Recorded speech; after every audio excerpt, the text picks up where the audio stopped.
नमस्कार, मैं हूं अनम फातिमा और आज बात होगी वक्फ संशोधन बिल पर। जी हाँ, जिस पे घमासान अभी तक थमा नहीं है। एक तरफ अदालती खींचतान है तो दूसरे तरफ जो है राजनीतिक घमासान है।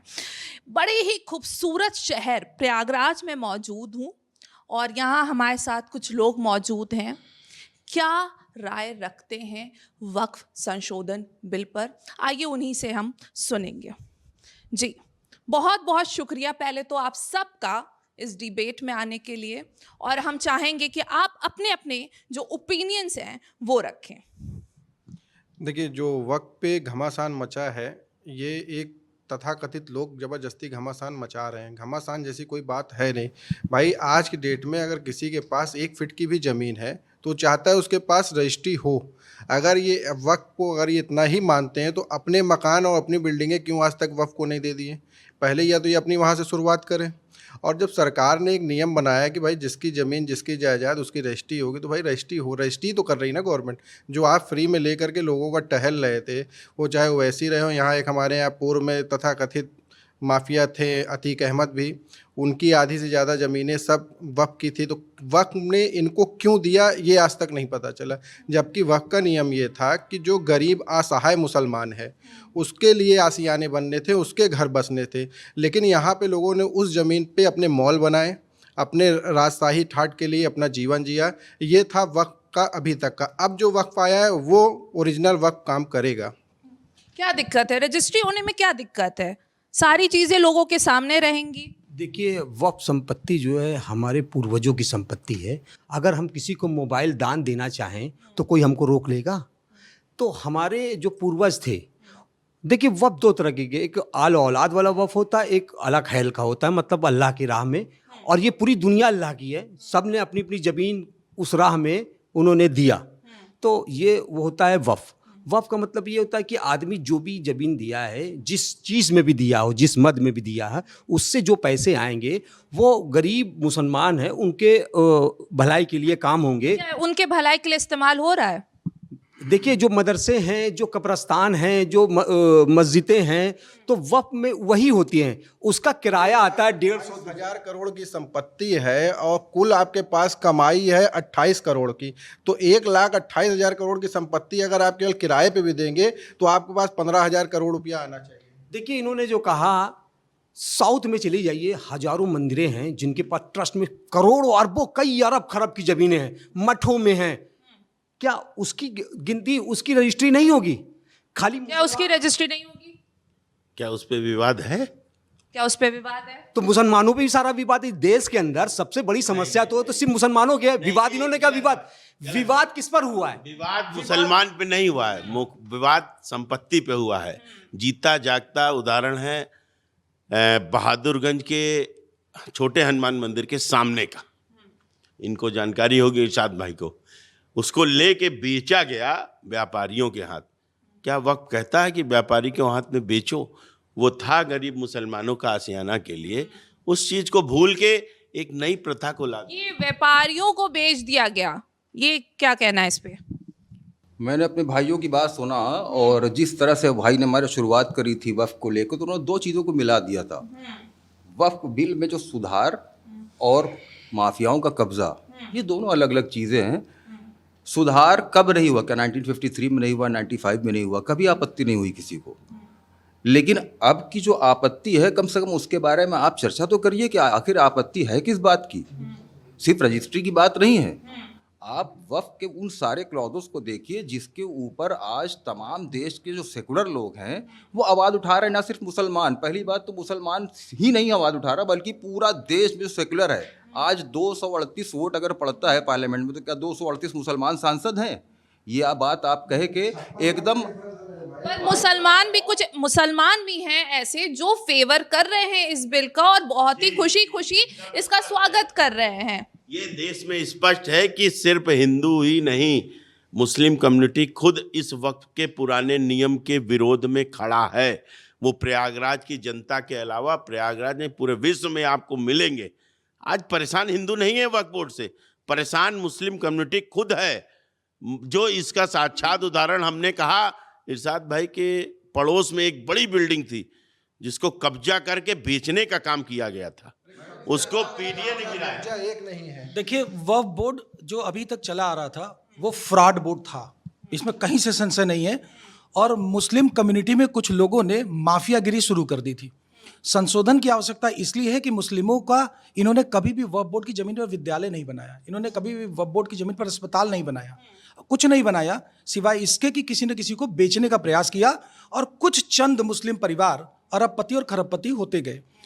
कुछ ज़मीनें इन लोगों की इतनी गुंडाई बढ़ गई थी कि ये किसी ज़मीन पर हाथ रख करके बताते थे ये वक्फ बाई यूज़र ये मेरा है, बगल की प्लॉट खाली है, वहाँ 10 बार नमाज पढ़ने चले जाएंगे और कहीं एंट्री करेंगे कि मेरा है। इनकी गुंडाई इतनी बढ़ गई थी। और ये बहुत ज़रूरी है भारत में, जैसे अभी इरशाद भाई ने कहा कि ये तो पूरा जो धरती है, ये पूरा जो ब्रह्मांड है वो अल्लाह का है। इनकी ये भूल है, ये अल्लाह का कहीं से नहीं है। अल्लाह कब से आए हैं इनको पता है, लेकिन इनको ये भी पता होना चाहिए कि ये शुरू से जो कुछ भी है, ये जो यूज़र है या जो जहाँ यूज़ करता है, अब ये सरकारी दस्तावेज तैयार कर दिए गए हैं और जहाँ जिसका एंट्री है, जहाँ जिसकी एंट्री में लिखा है ये उनका है। लेकिन उनका मतलब अगर संस्था है। अच्छा, बात करूंगी, मुद्दा ये भी उठ रहा है कि उसमें हिंदुओं को मेंबर्स बनाया जा रहा है, तो ये इस पे क्या कहें? फिर आप उसको पढ़ लीजिए। माननीय अमित शाह जी ने संसद भवन में बोला कि हिंदुओं में उसमें इनके अलावा कोई मेंबर नहीं होना है, और उन्होंने खुले रूप में कहा। देखिए, अभी भैया ने कहा कि वक्फ बोर्ड से ये पहले भी बना था, कोई नया नहीं। इसमें जो संशोधन हुआ मुस्लिम समाज या अपोजिशन पार्टी को इस बात से दिक्कत है। अभी आपने जो कहा कि वक्फ बोर्ड में हिंदू मेंबर की एंट्री, सरकार षड्यंत्र के तहत वक्फ बोर्ड को हिंदुओं की एंट्री कराने का उसका मकसद क्या है? आज मुस्लिम समाज या जो भी है, अगर राम मंदिर ट्रस्ट में, मैं कहूँ, मैं एक हिंदू हूँ, मेरा नाम विशाल सोनकर है, एससी बिरादरी से, मैं एससी समाज से हूँ। अगर राम मंदिर ट्रस्ट में ये मांग मैं करता हूं कि किसी मुस्लिम को सदस्य बनाया जाए, क्या किसी हिंदू को स्वीकार होगा? देखिए, ये फर्जी बातें कर रहे हैं। मानसिकता इनकी उलझी बुलझी है। इनको यही नहीं समझ में आ रहा है कि बात करना क्या चाहते हैं। इन्होंने पहले ही गवर्नमेंट पर संदेह वाली बातें कही। जब आपको भरोसा ही नहीं है, जिन्हें भरोसा नहीं है, मैं तो यही कहूँगा 2 बार विभाजन हुआ है, और वो 2 बार के विभाजन में एक पाकिस्तान बना, एक बांग्लादेश बना। बेहतर है कि जिन्हें भारत के इन कानून को नहीं समझ में आता, जो संविधान विरोधी बात कर रहे हैं, आज जितने लोग भी वक्फ के विरोध में बात कर रहे हैं, एक्चुअली ये संविधान विरोधी हैं, नौटंकीबाज हैं। जैसे राहुल गांधी यही नौटंकी करते हैं और वो यही चीज़ें करते हैं कि किताब लेके घूमते हैं, लेकिन उनकी नौटंकीबाजी सबको पता है। वही आज ये लोग कर रहे हैं। अच्छा, वक्फ का विरोधी हिंदू नहीं है आज, लेकिन मुस्लिम की वो कम्युनिटी जिनको ये उपेक्षित करते थे, जिनको ये लूटते थे, जिनकी संपत्तियां हड़प करके ये वक्फ में डाल देते थे, सरकारी संपत्ति लेकर के डाल देते थे। तकलीफ, दर्द यही है, क्योंकि अब ये लूट नहीं पा रहे हैं। आप देखिए, कई ऐसी बिरादरियां हैं मुस्लिमों में जो जिनको वक्फ से कोई रिश्ता ही नहीं हुआ करता था, लेकिन आज उनकी हिस्सेदारी है, महिलाओं की हिस्सेदारी है। ये क्यों महिलाओं को दूर रखते थे उससे? और ये लोग सिर्फ ढकोसलेबाजी, ये केवल एक पक्ष की बात करते हैं, लड़ाने की बात करते हैं, जोड़ने की बात नहीं करते। आज इनको जो है मुसलमानों की याद आ रही है। लड़ाने की बात हो रही है, जोड़ने की बात हो रही है, क्या कहना चाहेंगे? देखिए, यहाँ कोई लड़ाने जोड़ने की बात नहीं। पहले भी बोला, अभी बोल रहा हूँ, यहाँ पे लड़ाने का केवल काम किया जा रहा है, और वो भी चंद लोगों के द्वारा लड़ाने का काम किया जा रहा है। और जिनको लड़ने का अधिकार ही नहीं, वो ज़बरदस्ती लड़ रहे हैं। और पहली बार आप खुद ही समझ सकते हैं, जो वक्फ बोर्ड बना है, बाकायदा वक्फ बोर्ड जो नया बना, उसमें इनको समस्या आ क्यों रही? सबसे बड़ी बात तो ये आ रही है, केवल ये कि इस ज़मीन का आपका मौलिक जो अधिकार था, उसको आपको बताना पड़ेगा। अभी तक क्या था कि भाई ये मेरी संपत्ति है, मेरी संपत्ति, मनमाना जहाँ खड़े हो जाए, ये मेरी संपत्ति। तो ये कौन आपको अधिकार दे दिया? ये किस कानून के तहत आपको अधिकार मिला? मैं भाई साहब की बात का जवाब देना चाहूँगा कि पार्लियामेंट में खुद उस समय के मंत्री शाहनवाज साहब ने, और आज की बात भी करूंगा, संसद की बात करूंगा, सुन लीजिए, आपने संशोधन सुन लीजिए पहले मैं क्या कह रहा हूँ। वो 100% डिजिटलाइजेशन की जो बात थी वो हो चुका है। मुख्तार अब्बास नकवी साहब ने संसद के पटल पे बात बचा चुकी, तब ये कैसे कह रहे कि रजिस्ट्री रही, रजिस्ट्री ने, अगर रजिस्ट्री नहीं तो कैसे कह रहे हो मंत्री? तो मंत्री झूठे थे, आपकी सरकार। ये कितने डिस्प्यूटेड है, इन्हें खुद पता है। राम मंदिर का केस इतना सा लड़ के मिला, ये क्या है? हमें मथुरा लड़ाई करके लेना पड़ रहा है, ये क्या है? क्या इन्हें ये अकल नहीं है कि वो मंदिर था? ये उसको चुपचाप दे नहीं सकते थे? इन्होंने गुंडागर्दी से हथियाई हुई चीज को इन्होंने वहां पर अपना मस्जिद बना लिया। इन्हें शर्म नहीं? बात वक्फ भी कर रहे हैं, हम वक्फ की बात करेंगे। वक्फ का सारा मामला ये है कि वक्फ की प्रॉपर्टी अडानी अंबानी को देना चाहते हैं। ये सब जिस तरीके से अडानी अंबानी अंबानी को अब दे दिया जाएगा। क्या सरकार अब ये प्रॉपर्टी उठा के सभी लोगों से हम आग्रह करते हैं कि पहले वक्फ का अर्थ समझ लें। वक्फ का अर्थ है कि दान और चैरिटेबल।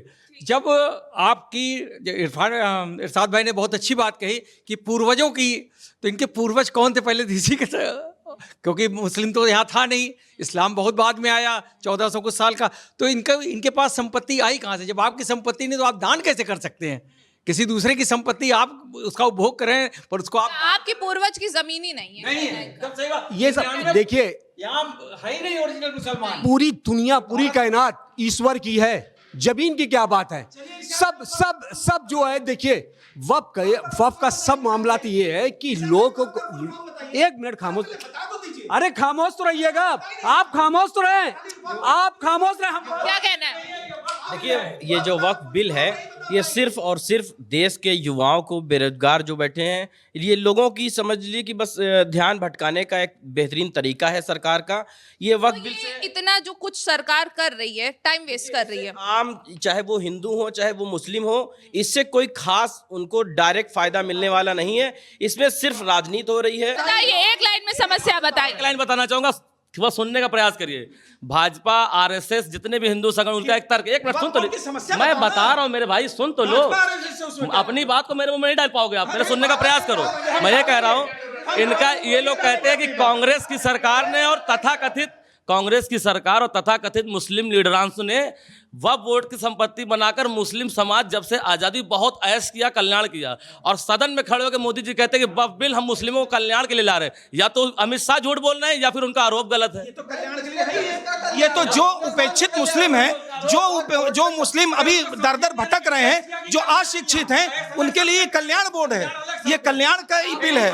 और सारे मुस्लिमों का आज देश में दीपावली मना रहे हैं मुसलमान, और ये इनको नहीं दिख रहा है। क्या और दिक्कत है?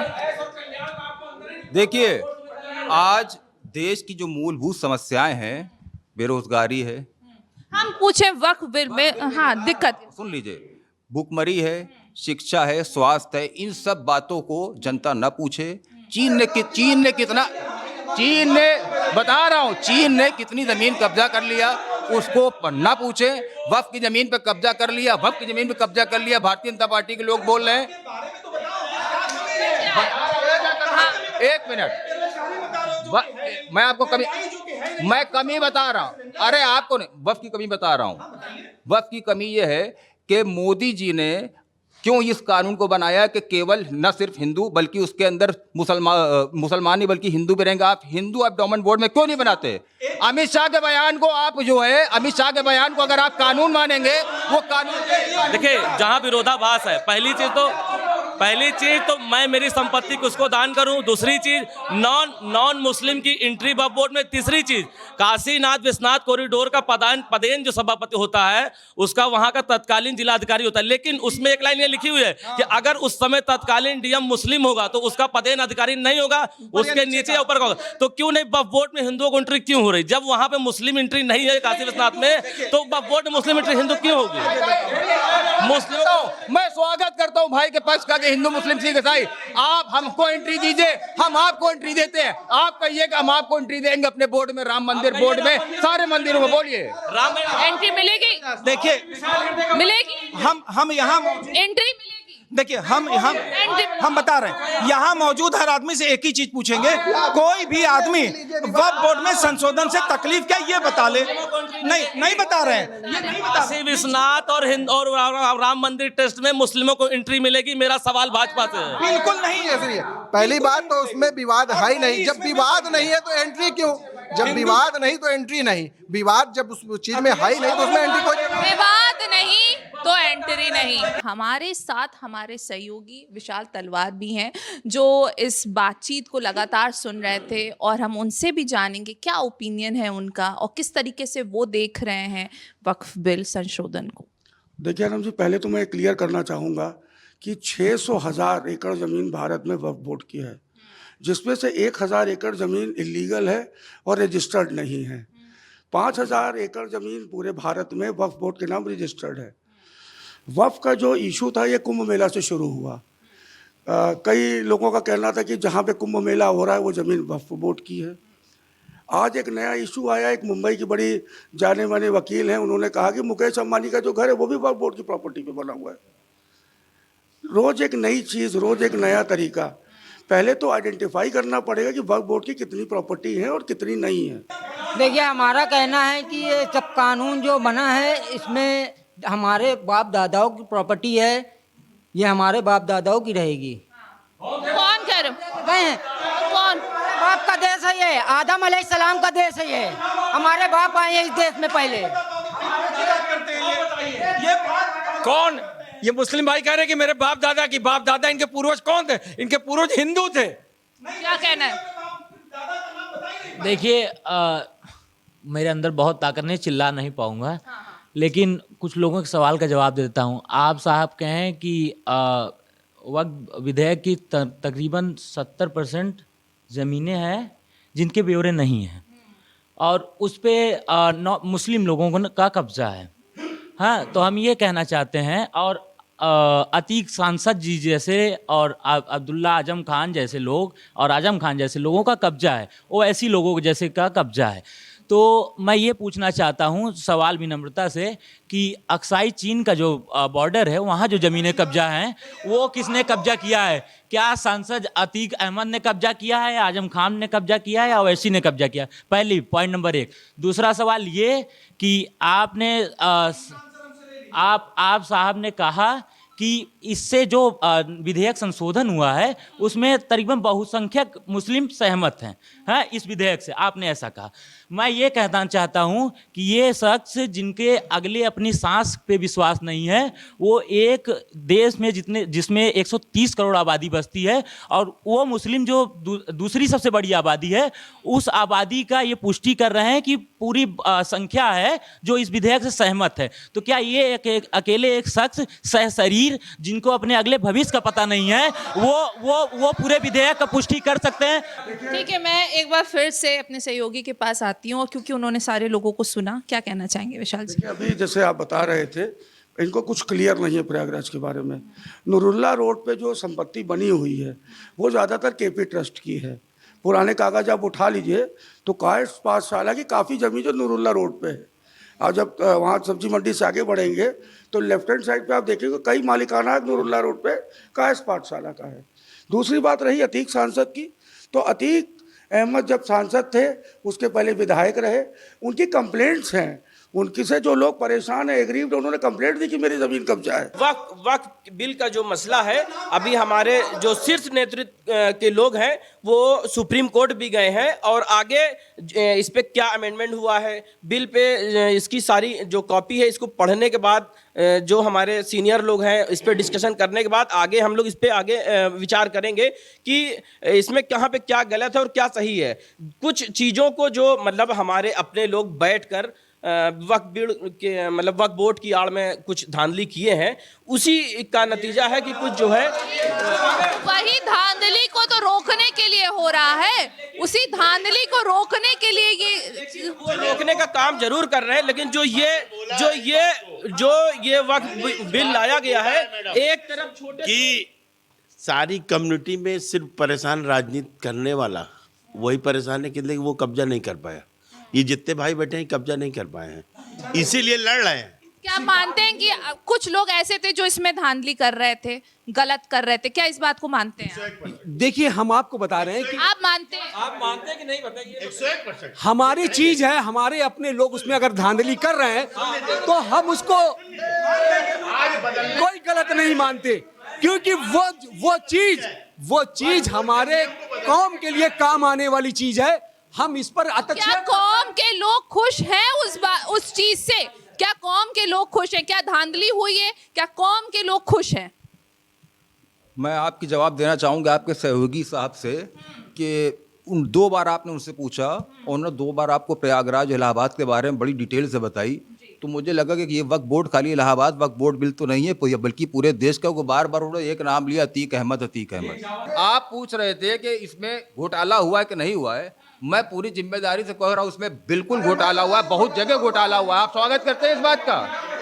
सुन लीजिए, आप पूरी बात सुनिए। अरे पूरी बात सुनिए ना, अरे पूरी बात सुनिए ना भाई साहब, पूरी बात सुन लीजिए। मैं स्वागत कर रहा हूँ आपकी बातों का। मैं स्वागत कर रहा हूँ। यहाँ मैं ये इस बात से इनकार नहीं करता कि कहीं घोटाला नहीं हुआ, निश्चित तौर पर हुआ होगा। आप उस घोटाले को उजागर करिए, जिसने किया उसको सजा दीजिए, हमें कोई आपत्ति नहीं। आप नए कड़े कानून लाइए, उसको नॉन बेलेबल को सुनिए। नया कानून क्या आया है? जो पहले बेलेबल नहीं था, नॉन बेलेबल था, कॉग्निजेंट, उसको बेलेबल कर दिया। नया कानून कह रहा है आपका। और जब घोटाला केवल बोट की बात करते हैं, 300 किलो सोना जब खोया था बोट अमरनाथ श्राइन बोर्ड से, जब किसी भी बोर्ड का खोया था, केदारनाथ का खोया था, उसके बारे में जांच किसने करा लिया? अरे साहब, वहां के पुजारी का बयान ऑन रिकॉर्ड है, आप जरा पता तो कर लीजिए। अगर आप नहीं मानेंगे, आप मानते हैं कि नहीं मानते? 300 किलो सोना चोरी हुआ था कि नहीं हुआ था? 300 किलो सोना चोरी हुआ था कि नहीं हुआ था? ये घोटाला है कि नहीं है? अमरनाथ श्राइन बोर्ड का घोटाला है कि नहीं है? अगर वहां बोर्ड में घोटाला है तो बोलिए उनको सजा देंगे। मैं क्या कहना है आपका? क्या ये जो हाँ बोर्ड में कोई भी आदमी अगर घोटाला करता है उसको सजा मिलनी चाहिए। इनसे कहिए हम सजा देंगे। ये अगर कहते हैं कि हम तो कह रहे हैं आप उनको सजा दीजिए। मैं समाजवादी पार्टी से बिलोंग करता हूँ। 20 मिनट के समय में 5 मिनट। अरे हम सुनिए, हमारे नेता से बाद में बात करिएगा, पहले हमसे तो बात कर लीजिए। उनका 20 मिनट बहुत कीमती है, हमसे पहले बात कर लीजिए। हम 20 घंटे बात करने के लिए तैयार हैं। जब किसी बोर्ड में ये कहते हैं घोटाला हो रहा है, घोटाला हो रहा है, घोटाला हो रहा है, हम कानून ला रहे हैं, उस 300 टन सोने की बात नहीं करते जो श्राइन बोर्ड वाले में घोटाला हो गया। हमने उठाया, अरे उठाया, पूरा देश जाना। आपने सीबीआई, सुनिए, ईडी, इनकम टैक्स, सब आपके हाथ में है। एक जांच बता दीजिए अगर हुई हो देश में। मैं सारे पैनलिस्ट से पूछना चाहता हूं कि अगर एक जांच हुई है। इनके पास स्वतंत्रता है, यही हमारी सब। अरे स्वतंत्रता बता रहा हूँ, स्वतंत्रता सुन लीजिए, स्वतंत्रता सुन लीजिए, लोकतंत्र सुन लीजिए। केवल काली पट्टी बांधकर जुमे की नमाज में लोग चले गए तो उनके ऊपर शांति भंग का मुकदमा लिख गया, 2 लाख रुपए का जुर्माना। ये लोकतंत्र है? ये लोकतंत्र है? ये लोकतंत्र है? अरे आप लोग जब धरना प्रदर्शन करते थे समाजवादी पार्टी और कांग्रेस के खिलाफ, जिनकी सरकारें हुआ करती थी, आप झंडा लेकर उतरते थे। और आप लोग तो वो लोग थे जिन्होंने जयपुर हाई कोर्ट में भगवा झंडा तक लहरा दिया था। कभी देशद्रोही नहीं कहा हमने। गाजी मियां की मजार पर ये झंडा लहराया है। और योगी जी ने कल क्या कहा था कि हिंदुओं के से सीखे कैसे त्योहार होते हैं, कहते शांतिपूर्वक कराया जाता है, जाके वहां पे लहरा रहे हैं। और कानून अंधा बना हुआ है। ये देश के अंदर सिर्फ मुसलमान के ऊपर सारा कानून है। काली पट्टी भी बांध दोगे तो मुकदमा हो जाएगा, और ये लोग काला भगवा झंडा भी फहरा देंगे, कोई एक भी मुकदमा नहीं लेगा। आप कह रहे कानून है यहाँ का। वक्फ बदल गया या वक्त बदल गया, ये आप सोचिए। फिलहाल भारतवासियों को सरकार पर और संविधान पर पूरा भरोसा है।